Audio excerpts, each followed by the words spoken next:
Hello viewers, welcome to Missology. In this session, we'll try to understand the formation of the urine, which is the vital function of the human kidneys. And in order to understand that with clarity, we will begin with the blood supply to the kidney. We have a pair of kidneys, a left and a right one.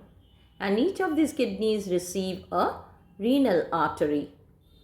The renal artery is a branch of the dorsal aorta.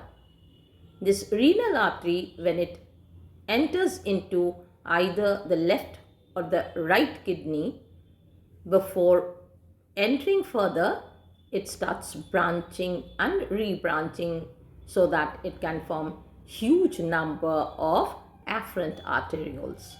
One afferent arteriole must reach into each of the nephrons, and the nephron, the starting portion of which is called the Bowman's capsule, there the afferent arteriole takes an entry. The word afferent means to bring. So it brings the blood from the renal artery through the arteriole into each of the nephrons. After the afferent artery has already entered into the Bowman's capsule, it now further breaks down into a knot of capillaries that fits well into the cup-like cavity of the Bowman's capsule. On the other end, it comes out in the form of an efferent arteriole. Efferent means moving away. So it is the arteriole which is moving away from the Bowman's capsule. Now this runs a short distance in the form of efferent arteriole itself and then branches into a secondary capillary network. The secondary capillary network winds around the total length of the renal tubule, and this is also called by the name vasa recta or peritubular capillaries. Easier to remember peritubular capillaries because it winds around the total renal tubules like in the periphery of the tubular structures. So these peritubular capillaries, after running through the entire length of the uriniferous tubule, moves out of it in the form of a renal venule. Collectively, all the renal venules from one of the kidneys anastomose or unite together to form a renal vein. If it is from the left kidney, it will make the left renal vein, and this renal vein further goes and unites with the inferior vena cava, and then that blood could be taken via the inferior vena cava back into the right auricle of the heart for further oxygenation. Formation of the urine can be well understood under three main heads. The first being the glomerular ultrafiltration, followed by tubular reabsorption, and then tubular secretion. Blood flows through the glomerulus under very high hydrostatic pressure as compared to elsewhere in the body.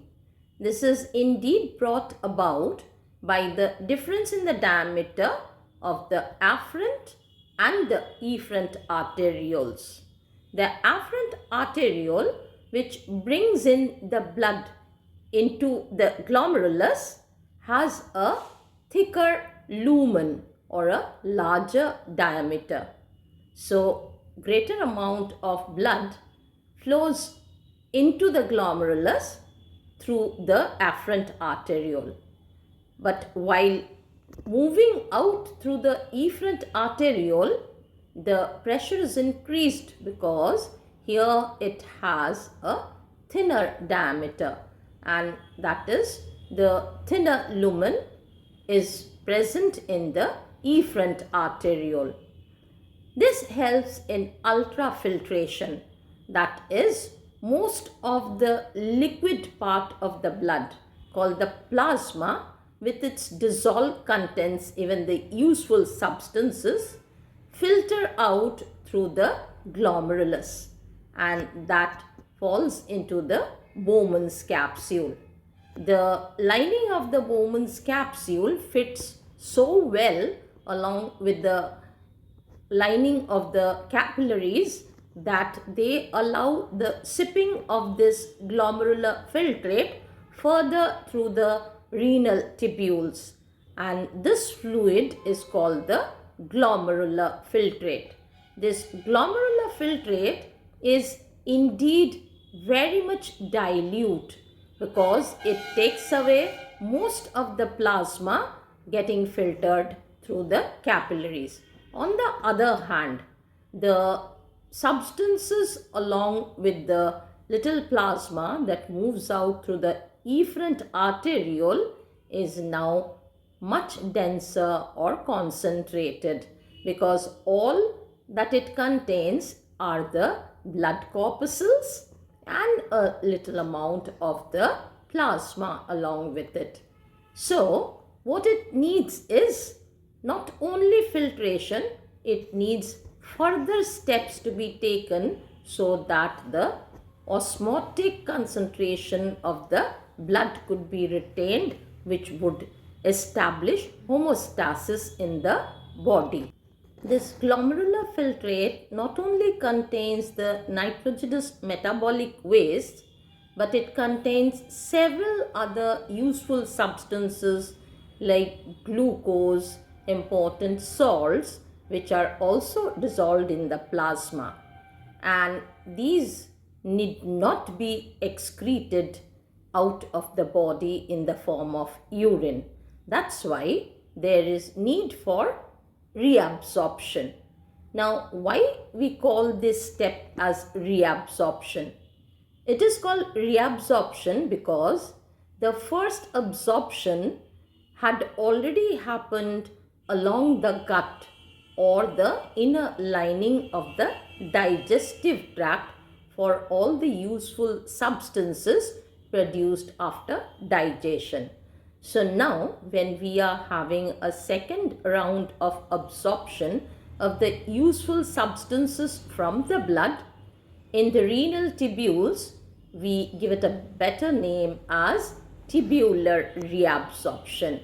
Now we will check like what are the substances that are reabsorbed back into the peritubular capillaries which were running through the renal tubules. Definitely they will be accountable for the proper composition of the blood to be restored back.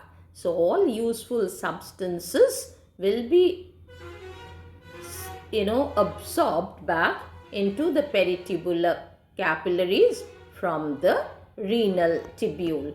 Now let's start from the PCT.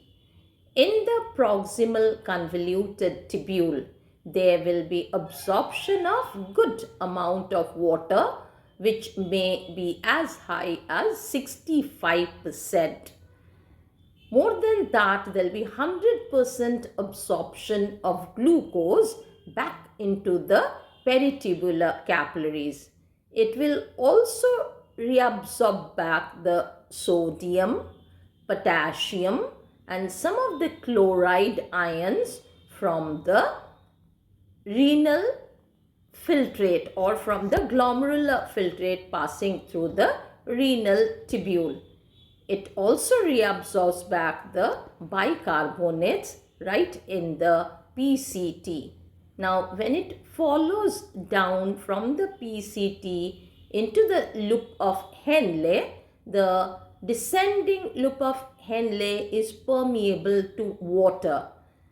Another 15% of the water from the plasma is reabsorbed back into the loop of the Henle.